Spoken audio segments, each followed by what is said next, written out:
सर्व गुणसंपन्न वगैरे हे काल्पनिक शब्द आहेत हो. मुलीलाच शिकवाव्या असं नाही सांगणार.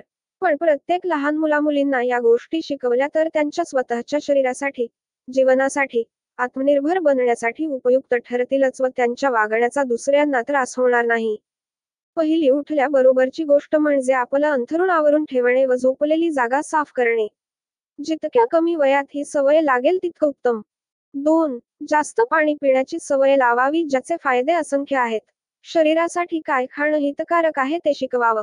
म्हणजे मोठे झाल्यावर त्यांच्या शरीराचा बर्गर नाही बनणार, पण आजकाल बाहेरचं खाण्याची सवय घरचेच लावतात रोज जेवणात पाव देऊन. जेवण झाल्यावर स्वतःचं ताट उचलायची, स्वच्छ करायची जबाबदारी द्यावी. 3. अंघोळ झाल्यावर स्वतःचे कपडे भिजवून ठेवण्याची सवय तर प्रत्येकाला असावीच. तेही व्यवस्थित गरम पाण्यात किंवा बाकी कपड्यांनुसार हे शिकवणं गरजेप्रमाणे. कमीत कमी आठवड्यातून एक दिवस हे करायलाच हवं. 4. अंघोळ स्वच्छ कशी करायची हे लहानपणीपासूनच शिकवावं म्हणजे नंतर नखांच्या बाजूला काळं दिसतंय म्हणून मॅनिक्युअर, पेडिक्युअर करावं लागणार नाही. आणि अंघोळ झाल्यावर प्रत्येकाने व्यवस्थित खराट्याने पाणी ढकलून बाथरूम स्वच्छच करावं असा नियमन ठेवावा. कुणालाच आवडत नसते अस्वच्छ ठिकाणी जायला किंवा दुसऱ्याने केलेली घाण रोजच साफ करायला. 5. लहान असल्यापासूनच स्वयंपाकघरातील छोट्या मोठ्या गोष्टीत मदत करायला लावावी. लेकरांनी लेडर फिंगर म्हणण्याआधी भेंडी म्हणायला शिकावं. अचानकच 18 वर्षांची मुलगी झाल्यावर अपेक्षा करू नये की तिने पाककलेत रस घ्यावा. भांडी रॅकला घालणे, भाजी निवडणे, लसूण सोलून देणे असे छोटे छोटे काम तरी लावावे. 6. प्रत्येक साधं काम देखील लक्ष देऊनच व स्वच्छच झालं पाहिजे असा आग्रहच करावा. सुरुवातीला चुकलं तर ठीक पण नेहमीच कामातला गबाळेपणा भागवून नाही घ्यायचा. असेल तर हरिणाची गती नाही तर एकदम कासवच असं नाही व्हावं. एकाच जागी बसून लोळत राहणारा मानवी पांडा बनवू नका. जरा कष्ट द्या त्यांना, कामात चुणचुणीत असावं. कशातच अडून राहू नये असं बनवा. 7. बहिणीने भावाची बरोबरी नाही करायची आणि उलट देखील करायचं नाही हे सांगून ठेवायचं. मुलीचं मुलगीपण जपावं. गरजेच्या ठिकाणीच हक्क मागायला शिकवावे. स्वतःच्या स्त्री असण्याचा किंवा पुरुष असण्याचा गैरफायदा घ्यायचाच नाही ही ताकीद द्यायची व त्याप्रमाणे वागणूक द्यावी. अधिकार गाजवण्याचा हक्क, कुणालाही ओरडायचा, हात उचलण्याचा हक्क नसतो. 8. लेकरांना इतकंही जास्त कौतुक करत कुरवाळायचं नाही की ते गर्विष्ठ बनून फक्त स्वतःलाच भारी म्हणेल. आजकाल लेकराने काही उलट बोललं तरी आईवडील कौतुक करतात. अहो, बघा कसं पटपट उलट बोलायला शिकले आमचं सोनू. हेच उलट बोलणार सोनू नंतर तुम्हालाच तुमच्या घरातून बाहेर काढू शकेल हे आठवणीत ठेवून लाड पुरवा.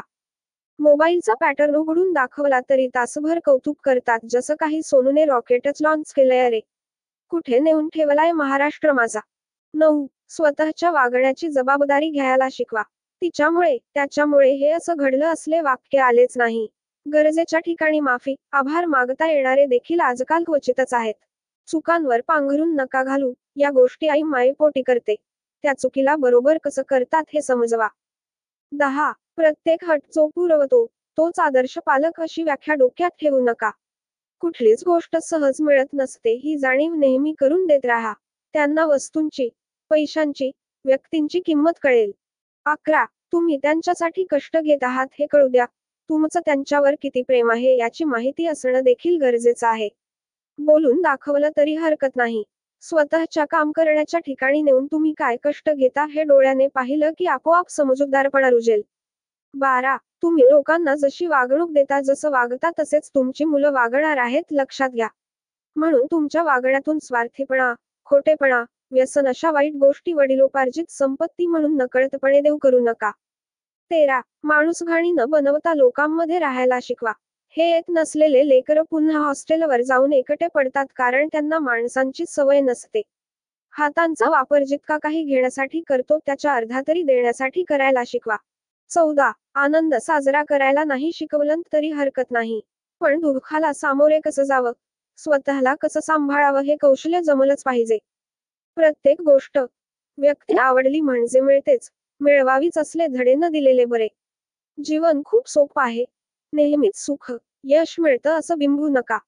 या प्रत्येक गोष्टी मिळवायला कष्ट घ्यावे लागतात समजवा. स्वतःच्या मनात विचार करून कुजत न राहता स्वतःचं मन मोकळं करायला शिकवा.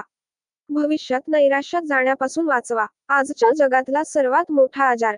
15. आधी स्वतःवर प्रेम करायला शिकवा. स्वतःला काय आवडतं, कशात कमी, कशात उत्कृष्ट आहोत हे समजू द्या. हे तेव्हा जमेल जेव्हा ते नवीन गोष्टी करतील, त्यात चुकतील, नवीन लोकांना भेटतील. यानंतरच त्यांना दुसऱ्यांवर प्रेम करता येईल. एकटं राहू द्या, पडू द्या, स्वतःच स्वतःला कसं उचलायचं हे शिकू द्या. सर्वच ठिकाणी हातभार लावायला जावंच असं नाही. कधी कधी काहीच न करणं देखील खूप काही करण्यासारखं असतं. 16. दिलेल्या पैशांचा हिशोब लिहून ठेवायची सवय लावा. कशावर किती पैसा घालावा हे शिकणं काळाची गरज झाली आहे. काही लोकांना पैसा कमवता येतो पण त्याचा योग्य वापर करता येत नाही. म्हणून पैशांची मॅनेजमेंट शिकवणं भविष्यासाठी उपयुक्त राहील, हे मुलींना देखील शिकवावं. म्हणजे त्या घरात कपडे व चप्पलचं दुकान तयार करणार नाहीत.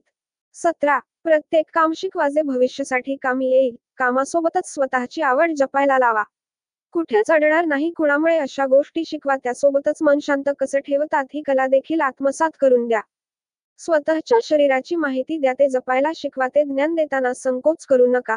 नाहीतर मनानेच चुकीचे अर्थ घेऊन घोडचुका घडतील व तेव्हा ते त्या चुका सांगायला संकोच करतील.